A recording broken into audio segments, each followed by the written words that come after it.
you know, when you get treated for earwax or something. Don't come so close, Jeb. Oh, that's how it's meant to sound. So to my right, you probably know if you like the series, Peter Richardson, who wrote it, fantastic change from the... Thank you.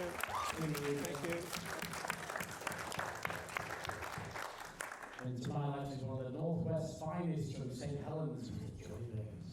Yeah. Any questions you have got, we'll speak to Peter first. And I think by looking back at the series, it just changed comedy in the UK completely. And some of the stars, those weren't stars at the time, were they? But they certainly are household names now. And what gave you the idea to actually do it? Well, it started out as a club in Soho. It was a comedy store, and then Nigel Plain and I were working as a double act at the comedy store. We met Rick and Aid there, and Lexi, and it was once a week at the comedy store, and we got 20 quid, I think, between us. And so I went and found this venue Paul Raymond owned, and called the Boulevard, which is a sort of striptease theatre, and we managed to rent that and do the show every night, and that's when the comic strip started. And people like Dawn French and Jennifer Saunders came to audition, and they were teachers actually, and came and we gave them a job as guests, and then we became this group. And Channel 4 opened the next year, perfect timing for us, because they wanted this new talent that we had to be in the comic strip, and that's how it started. Absolutely.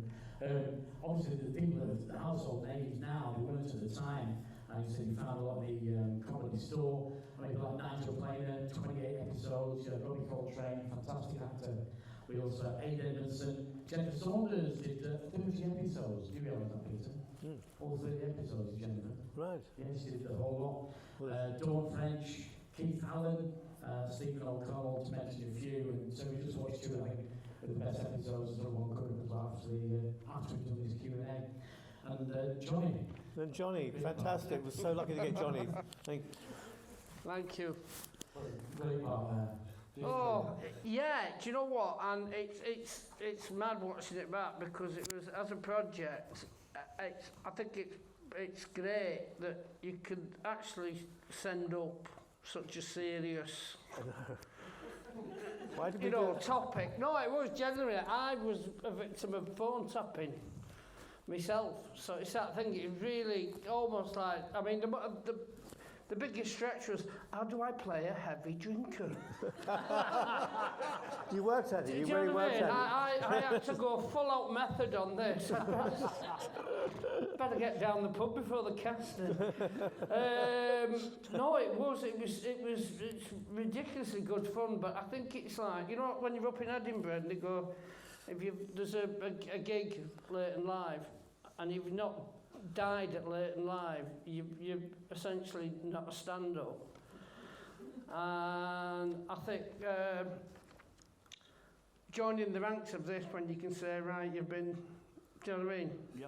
That you've been in one, you kind of like, it's like you've been accepted into that. You've been embraced into it. We're very lucky to get you, Johnny, honestly. And I thought your performance was fabulous in it, honestly.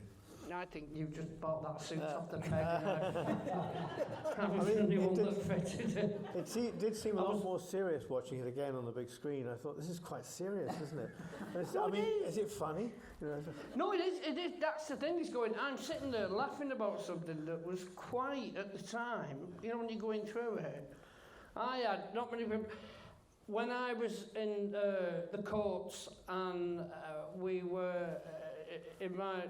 It's a little known story, this, in my divorce settlement, I had a journalist turn up and pretend to be my lawyer so he could get in the room to interview me, because I wouldn't. And the security guard, I went, how did you know he wasn't my lawyer? He went, shit! You're just going to swear and put it out.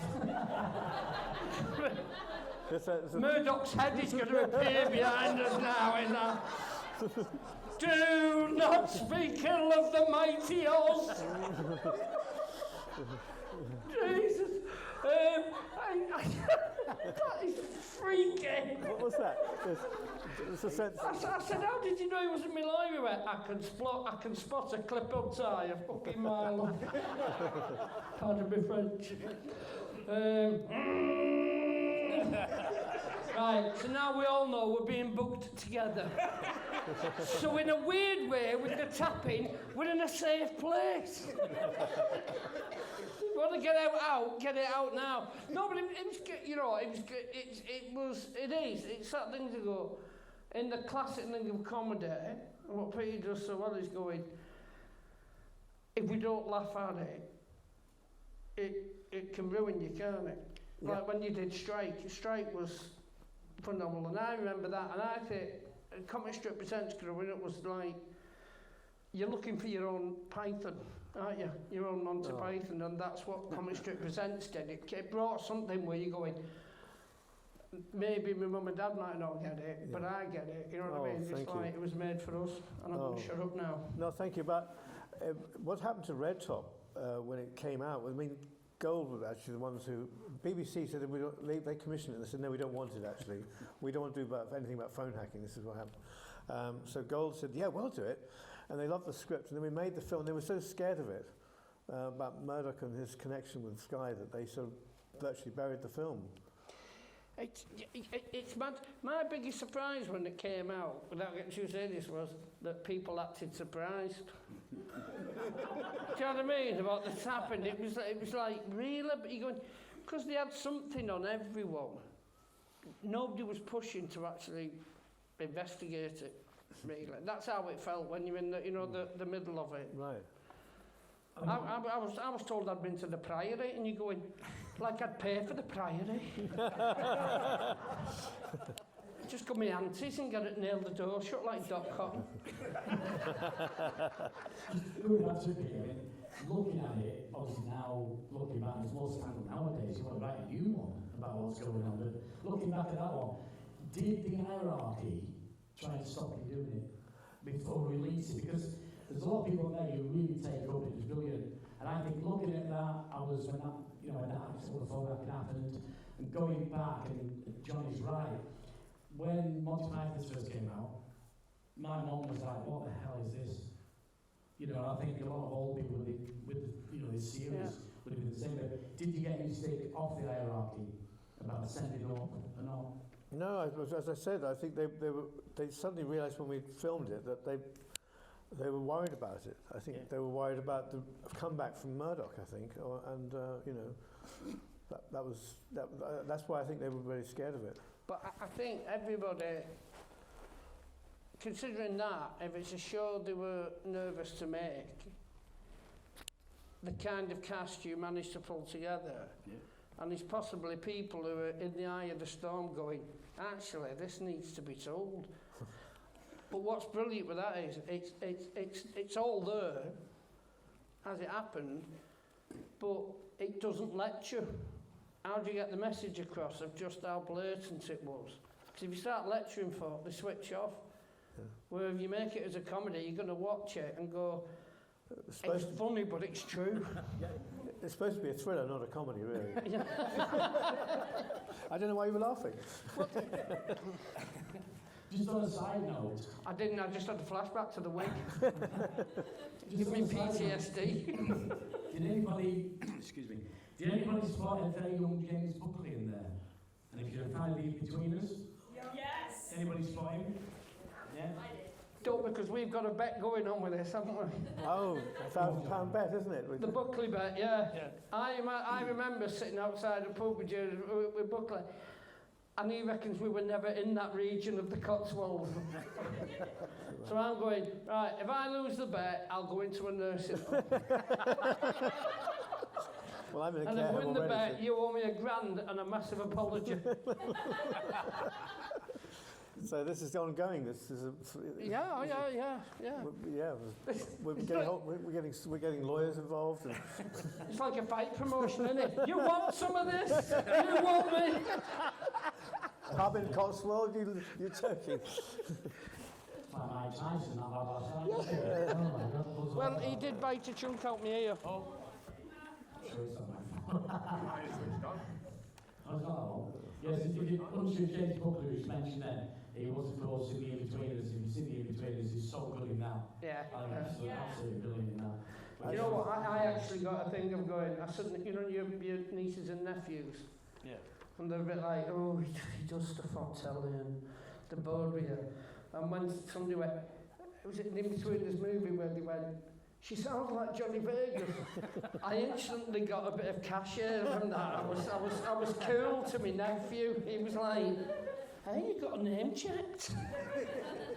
Just before we go to the audience then for questions, if you have got any questions, please raise your hands. Recently, and I'm watching it, and I think it's absolutely nuts. You're in Generation Z. Yeah. I think it's on the Sky, is it? It's nuts. With Ben Weagley, who directed Ideal, which we did a thing last night with him. But that was, you know what I realised as well?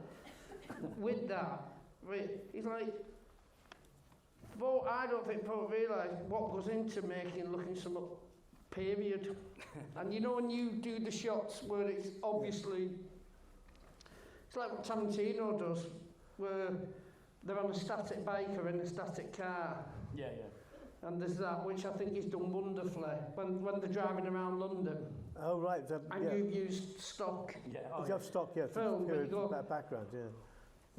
can I ask you, what was it like to write something and go, right, what are the implications? I'm sorry it's very boring this, but from a production point of view, what's the implications of doing something that's period? I think when we wanted to, like The Hunt for Tony Blair, we wanted to take it out of its, we wanted to take a modern story and put it in a different era so that it had a different effect, so that it became a fiction rather than, so do you know what I mean? Like you're fictionalizing something, so you essentially want to try and make it a timeless story. I'm not sure that happened with this one, but I thought with the Blair one it did.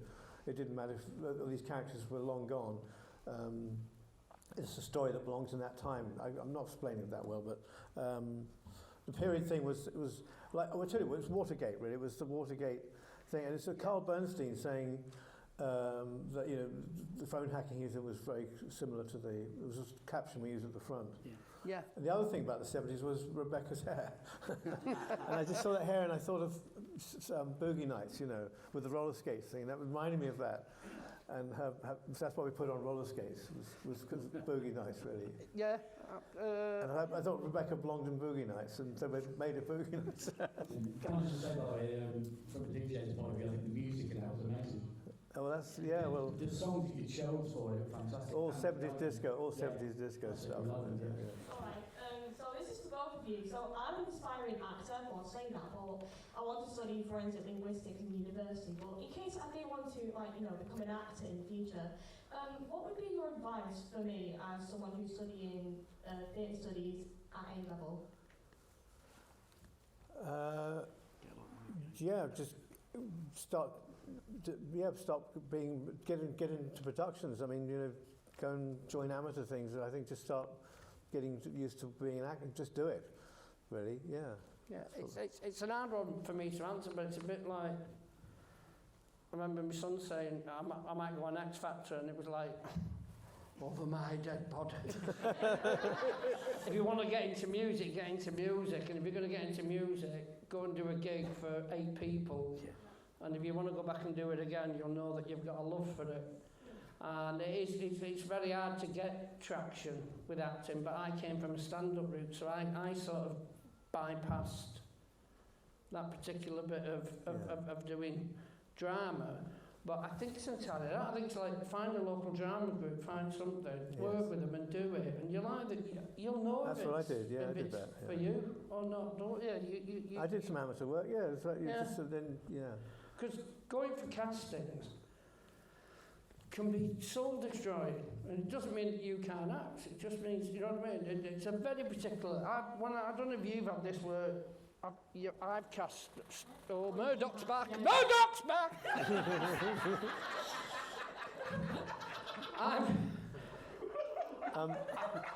I've cast, and you'll have people come and read for a part, and they're amazing. And then one person walks in, and they just remind you of the person that you based it on. You know what I mean, who you were thinking about. And so through no fault of their own, other actors who read it brilliantly don't get the part. But I've always tried to get back to them and say, look, that was a fantastic read, you know what I mean? Please carry on what you're doing and thanks for being on the radar, because next time round, you know what I mean? We'll always try and kind of find work for you, but the casting process is my... Johnny, I don't know how long it took you to become, famous Johnny Vegas. I mean, was it several years? Or? Oh gosh, yeah, it was. Do you know, it was things that honestly, the gigs and the things you do to get to the stage, and I did. I kind of fell into acting, but in terms of stand-up, I turned up one night and there was 4 of us, and 3 of us were the acts. And I'd come to London, and I was helping them set the room up with the candles, and to me it was like, what, are we just going to do our act to each other? And they were like, yeah, that's how it generally works. Actually, I've got a son who's very close to home, and he spent 10 years as a stand-up to become an overnight sensation, which he is now, called Richardson, who did the Stay Toxic thing. I've ever seen nobody about that, but he's in the film there. That was 10 years ago, Richardson, and now he's doing tours of America. It's taken 10 years to do that, but it takes a hell of a time. And it's not specifically answering your question, sorry, but it's still my favourite story is I had to read, do a casting, and it was for an advert for I Can't Believe It's Not Butter. Right, and I went in and reading for the lead, which is the butter that's not butter. And I'd never done a voiceover, I didn't understand how any of it works, and I went in and the director just went, yeah, just read one, as they call, straight, and then we'll take it from there. Did my line, and he went, right, that's okay. And you only get a note. How do you do this one? Giving notes to actors. It was the best notes. You'll never, you never forget it. He leant back on the button and he went, yeah, okay. Do it again, but this time, give me intrigue. Well, imagine you're Michael Caine in the Ipcris Files. And my line, it was an animated thing to 2 corn on the cobs, was, go on girls, rub it into your kernels. And I ended up doing a really bad Cockney accent. And he went, thank you. And I left, and the woman went, don't feel bad, all the best of Red for this. It's a really hard part to nail. And I got outside, and I turned to run, my mum rang me, she went, did you get the part? I went, no. She went, why? I went, because I can't make butter intriguing. And she went, is there any other roles? And I went, there's a disgruntled boiled egg. And my mum went, oh, you'd have been great as that. Go back in and ask. And I went, he's got one line and it's... I went, if he wants the effing butter to be intriguing, God knows what he wants from the egg. I'm not. I'm coming home. So that's the casting process for you. Don't be put off, but just find areas where you can work and hone and work out whether it is what you want to do rather than that fear of... Sorry, that was another question, yeah. Another question. Thank you. This is for Peter. Did you have a favourite comic strip? Yeah, I think I like the Hunt for Tony Blair best, I think, really. Just it all came together with Robbie Coltrane and Steve Mangan and Jennifer. And it's a sort of road movie. I quite like it's a fugitive road movie, and I quite enjoy those kind of things. And I like doing black and white. So I think it probably was the one some things you work on just as hard and they don't quite work, but this one I thought did for me, anyway. Hello. Oh, there you are. I'd like to thank you for producing the comic strip in the 80s at a real pivotal moment. Because those of us at school, we were going into the next stage of closed thinking, and you kind of opened the world out to us. You gave us a way to look at things more critically. So considering what's happening in the world now, and comparing that to everything you've revealed over the last few decades, I especially what Rick Mail revealed in his last film. How did you get aware? So in the 80s and 90s, when you were writing politically difficult to access material, how did you know what the rest of us didn't know? I don't quite agree with that, because I think we were we were a bunch of us together, so we were all, we affected each other, I think. Alexei Sayle was he was a big deal then, and he was our first star, really. I think we're all, and I suppose, yes, that whole political, alternative comedy, non-sexist, non-racist attitude was where it all started, and so we're all quite, I think the political thing sort of we grew into that, really, and I suppose it seemed to suit the comic strip, making satire, kind of a story of satire, making a story out of a satire, like the strike, that seemed to be a natural home for us to do that. I don't know if things just fell into place. I mean, you don't know where these ideas come from half the time, you start writing something and then, in fact, you were talking about the strike, it started with a line in a film called Eat the Rich we did, where he says, I know, we'll have Al Pacino play Arthur Scargill. Right, and I thought, why don't we just do that film? Why don't we make that film? This is what we did, yeah. Do you mind if I ask you about that? Because that one was really poignant to me. It's going, I'm so passionate, such a difficult time with the miners' strike. Yeah. And it felt like civil war. And it's really easy to appreciate something when politically they're having to go something you might be opposed to. Was you nervous about making fun of the strike? And, that might be a negative reaction to going, this is not something to be laughed at. We felt very guilty, actually, yes, and we took the prize money we got from this award we got, the Rose of Montreux, which we won. That second place was a Russian puppet show or something. It was quite a mad award.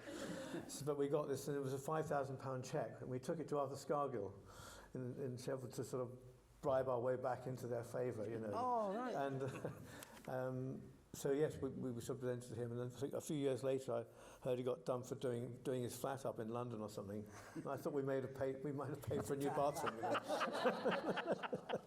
The budgets that you were given for making those films, they must have gone up and up and up. Do you have any problems with getting the budgets? Always.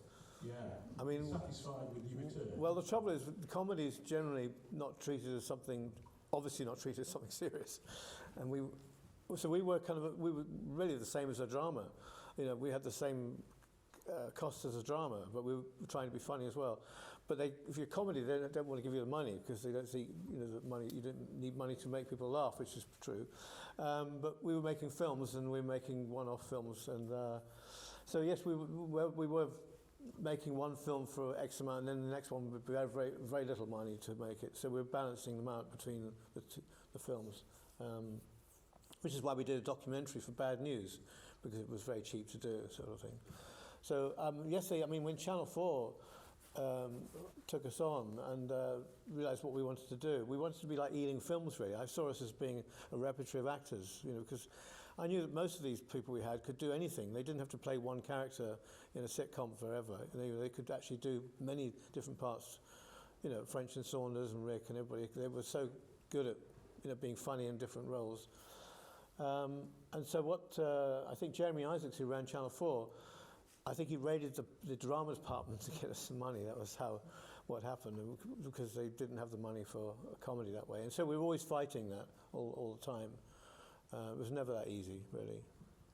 I think we're all glad that you found the money anyway. just one thing that we're about to see as well is you pulling up in a taxi playing the drums. One of the coolest things I've ever seen in my life. Where did you learn to play the drums? Well, when I was quite young, I went on a tour of Italy as a drummer with a couple of musicians, and we did a tour of Italy, and that was when I started drumming. Yeah, and I was never considered a very good drummer in Bad News. I can tell you, they complained about me all the time. I mean, heavy metal is really tough, so you've got to be really fit. You should be in the gym every day, and I was doing other stuff, and writing and producing and acting. So you'll have to judge for yourself, but I play in front of 70,000 people in this next film. Our first gig. It was our first gig. Not a bad first gig, that's it, 70,000. Sorry, it's a bit of an extension of what you've just been talking about. Both Bad News films are probably, in my lifetime, the most quoted amongst myself and friends. And so many moments that you just, I don't know, just reflect on and just remember first time I saw them and the subsequent times. But from a personal point of view, and you take all the films and the career out of the equation, when you're stood at the bottom of those metal stairs leading onto the stage at Donington. Terrifying. Yeah. Actually, it was so huge. It was exhilarating, really, because it was so vast. There was nothing personal about it. It was just a huge mass of people, you know, and bottles being thrown at us. It was, but we had 3 cameras on us, so it was a snuff movie, really, we were making. We got a taste for it because we then went and did a circus film, Red Nose of Courage, where they were performing as clowns in the middle of a real circus. So we took that, and then we did a footballer film, which was Keith Allen, and we filmed in front of 30,000 fans at QPR in the interval, in the half-time. We shot our football match there, so we've had a taste for kind of doing snuff comedy, really, which is virtually what we do. I was just thinking with Red Top, obviously with the period set, you really had to make it, you know, look right, and I think you did a great job of that. So I was wondering how many of the interiors were like actual locations, and how many were like in a studio? No, we did it all on location. I mean, we shot it in Plymouth in a building that should have been condemned about 20 years ago, but they had a preservation order on it. The City Council in Plymouth had a preservation order on it, and all these buildings like that had been taken down in London as being dangerous, and it's still there today, and locked up. Nobody can go in there. But that's the one we used to film in, and it was a dead ringer for the Sun Wapping location. So yeah, we didn't have any studios. We built stuff inside that building, but no, it was all location. Yeah. It's just a quick one for Johnny. Is there a favourite part that you've enjoyed playing throughout your career, or a particular character, or a pivotal point in your career that you class as favourite overall? Oh, in terms of, I've got that thing with acting of imposter syndrome, you know what I mean? Because I did stand up, I look like, it's not acting, but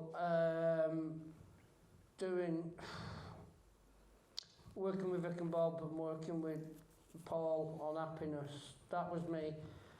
You're working with people and you're going, I was watching you at Student Union. And you know what I mean? It was like, if it ends now, it's great. But to be totally honest, we were, that's why we did the screening last night. I'd have to say it was Moz in Ideal.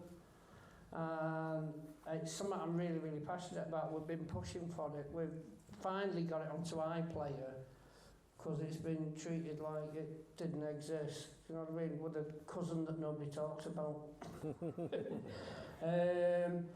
And he was just so, like, I felt born to him, and it was really so well written, and it was so much fun, and it was just this cast where you go into work, and we're with the underdog, and I think something about being in a show like that where you sort of anti-establishment. It's a show that shouldn't have happened and it shouldn't have lasted, but it did. And going in every day, you're just going, in the nicest possible way, it wasn't a stretch. It was just like, I could live it. But yeah, I'd say Moz in Ideal, you know what I mean? In Ideal, it's one of them. I was proud of Bleak House. I've turned into Deep Throat. I'm proud of Bleak House. No, that was when I think that's when I suddenly thought, oh, I feel like an actor. So Bleak House I was proud of. I loved the fact that there was a reviewer who said he refused to watch it, but said it was terrible. Brilliant.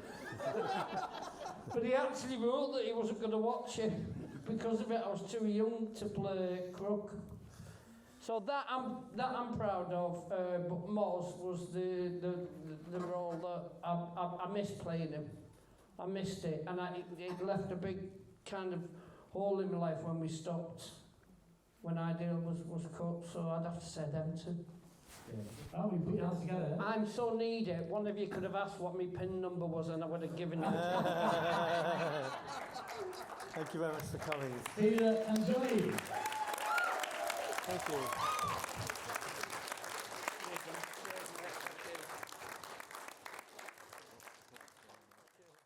I am Johnny Vegas. I started out as a comedian. I accidentally fell into acting. I've written, I've directed, and currently I've gone back to my roots in terms of ceramics. So I'm exhibiting at the minute. So creatively, I like to just keep myself busy, active. The ADHD in me just wants to do a little bit of everything, and I've been very fortunate that most of the time I get to. What was your favorite part of this festival?